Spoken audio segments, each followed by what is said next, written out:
네, 어제요. 정청래 대표와 김병기 원내대표와 만찬 회동을 했습니다. 사법개혁과 관련해서 중재라고 할까요? 아니면 좀 주도권을 쥐고 있는 걸까요? 우상호 수석의 얘기 한번 들어보겠습니다. 대통령이 주신 여러 번의 지침이 개혁을 미루지 마라. 그런데 지혜롭게 해라. 자꾸 싸우는 방식으로 하는 것이 꼭 다 개혁의 전부는 아니다. 이게 다 대통령이 하는 워딩이에요. 대통령은 개혁주의자이지만 방법에서는 실용주의자입니다. 염두에 두고 해 나갔으면 좋겠다. 막 밀어붙이라는가 보다 하고 막 하면 네네. 대통령은 왜 당이 자꾸 요즘 왜 이래요? 또 이러신다고요. 개혁을 하라는 얘기예요. 방법 지혜롭게. 방법을 지혜롭게 했으면 좋겠다. 예를 들면 내란 전담 재판부에 관해서도 내란 전담 재판부를 하자. 네. 근데 2심부터 하자. 대통령 생각이 그게 네. 더 지혜롭지 않냐. 당이 왜 자꾸 그러냐. 그럴 즈음에 이렇게 세 분이 화기애애한 사진이 공개가 됐습니다. 그러면서 사법개혁과 관련해서 강철표들 합리적으로 처리하다. 이렇게 나왔어요. 맞아요. 당에서 그걸 어떻게 해석합니까? 합리적으로 받아들이고 있죠. 왜냐하면 이게 자칫 어떤 상황이 벌어질 수가 있냐면 이 내란 전담 재판부 설치하는 거는 저희 민주당의 다수당이기 때문에 저희가 밀고 가면 추진하면 통과될 겁니다. 하지만 우리가 전투에서는 이길지 몰라도 잘못하면 전쟁에서 지게 됩니다. 그러니까 내란 전담 재판부 설치와 관련해 가지고 우리가 정말 원하는 대로 재판이 두 가지가 있는 거예요. 방향과 속도가 있는데 정말 제대로 된 것처럼 이 내란의 공범과 주범들이 제대로 된 처벌을 받게 하는 것과 이것을 빨리 받게 하는 것, 이것이 민주당과 정부 여당의 목표인데 지금 상황을 보면은 속도와 방향 둘 중에 하나만 선택해야 되는 그런 기로에 서 있는 것 같아요. 그렇기 때문에 굳이 하나만 선택한다고 한다면 저는 방향을 선택을 해야 된다. 그 말은 무엇이냐? 속도 냈었잖아요. 지금 계속. 속도를 냈는데 그러니까 내란 전담 재판부가 없기 때문에 저희가 내란의 공범이라고 생각하는 분들이 계속해서 영장에 기각되고 제대로 된 재판이 안 되고 재판 지연 전략에 재판부가 조금 더 앞으로 나가지 못하는 거에 대해서 아쉬움이 있는 거지만 그런다고 해서 내란 전담 재판부를 설치했을 때 과연 위헌벌금 심판 제청이 됐을 때 결과적으로 또 이게 늘어지는 효과가 있는 것이고 만에 하나라도 헌법재판소에서 위헌이라고 나와버리면 이거는 정말 돌이킬 수 없는 혼란으로 빠져들기 윤 전 때문에 대통령이 나올 수도 있다. 우리가 한 걸음 한 걸음 더디게 가더라도 우리가 완벽성을 기해서 가는 것이 전쟁에 승리하는 것이다. 그런 차원에서 1심에서는 우리가 일단 직위원 재판부가 어떤 판결을 내리는지를 일단 두고 보자라는 것이 합리적인 선택이라는 것이 지금의 당의 지금 전반적인 주류적인 의견이고 다만 이 법사위원들 같은 경우는 직접적으로 당원과 지지자들이 당신들 왜 빨리 내란 전담 설치 안 하는 거야? 윤석열 전 대통령 곧 석방될 것 같아. 막 이런 내용 하니까 직접적으로 봤기 때문에 조금 입장이 다르지만 결과적으로는 제가 앞서 말씀드린 것처럼 호흡을 가다듬고 1심의 결과는 좀 봐야 되는 것이 아니냐. 이것이 지금 전반적인 당의 기류입니다. 그럼 제가 정리한 게 맞는지 한번 보세요. 당 지도부하고 법사위에서 아주 강하게 푸시를 해서 여기까지 왔다가 좀 논란이 생기니까 대통령이 뭐라고 그럴까 정리를 했다고 할까요? 이런 흐름입니까? 뭐 저는 출발점은 다르지 않다고 봐요. 앞서서 얘기했지만 조희대 대법원장의 그런 소위 말하는 선거 개입성 졸속 판결 그리고 직위원 재판부의 어이없는 구속 취소 그리고 이후에 벌어지고 있는 정말 그 뭐 예능과 같은 재판 이걸 보면서 이렇게 재판해서는 안 된다. 이 국민들의 어떤 그 정의 구현이라든지 내란 청산에 대한 국민적인 열망을 이런 식으로 방치해서는 안 된다. 이게 내란 전담 재판부로 결론이 나고 있는 방향이라고 보고요. 근데 문제는 이 내란 전담 재판부가 처음부터 준비돼서 출발했으면 좋을 텐데 지금 1심 재판이 벌어지고 있는 가운데에 이게 나왔다라는 거예요. 그러다 보니까 지금 이제 여러 가지 문제가 생기는데 가장 우려한 게 내란 전담 재판부로 가는 과정에서 소위 말해서 윤석열 전 대통령이 구속만료로 나온다던가 또는 이게 위헌 시비가 걸린다던가 이게 당 내에서조차 문제가 되고 있는데 이걸 갖다가 이거 문제 없다 우리 정면 돌파하면 된다라고 하는 강경파가 있는 거고 대다수는 이렇게 가도 되는 거야 이거 우려스러운데 좀 미리 준비해서 가야 되는 거 아니야? 이제 그 말씀을 설명하신 것 같아요. 그런 점에서 강성 당원들의 눈치를 저는 뭐 당 지도부가 보고 있다.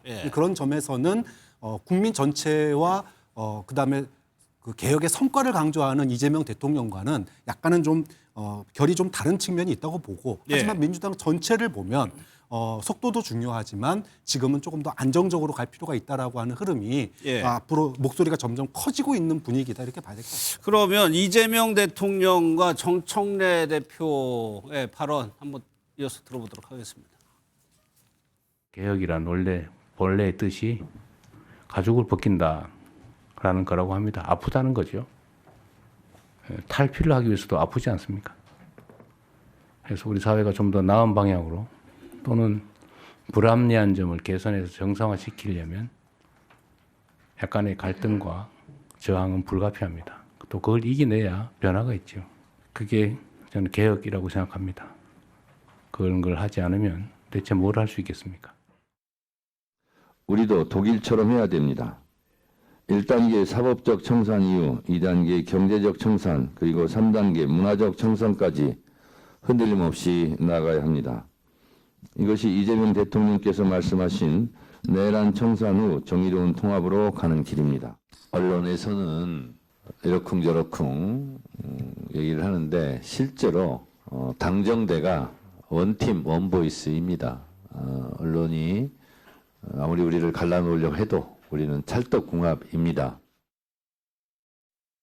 예, 정청래 대표가 들으신 것처럼 원팀을 강조했습니다. 언론이 아무리 갈라놓으려 해도 궁합이 좋다. 이건 정광재 대변인께 여쭤볼게요. 뭐 애써 갈등이 없는 것처럼 예. 그래서 봉합하려고 하고 있지만 좀 전에 뭐 배경 화면으로도 세 분이 파한대사 하고 있는 사진이 방송이 됐습니다. 예. 근데 그 구밀복검이라고 해서 저렇게 웃고 있지만 정청래 민주당 대표로서는 2시간 반이 마음 편해하지는 않았을 것 같아요. 왜냐하면 최근에 진행됐었던 1인 1표제와 관련해서 부결됐잖아요. 예. 그것에 대해서 이른바 친명 지지자들이 정청래 민주당 대표의 과속에 대해서 브레이크를 걸었다라는 견제했다. 평가가 많거든요. 그리고 내란 특별재판부와 관련해서도 의총에서 여러 이 걱정하는 목소리들이 나왔는데 그것은 정청래 민주당 대표처럼 강하게 이런 그 개혁 드라이브를 걸겠다라고 하는 사람들에 대해서 일정 부분 브레이크를 건 모습이거든요. 예. 어제 부른 것도 사실 적당히 해라라는 예. 정도의 그 신호를 주기 위함이 아니었나라고 저는 봅니다.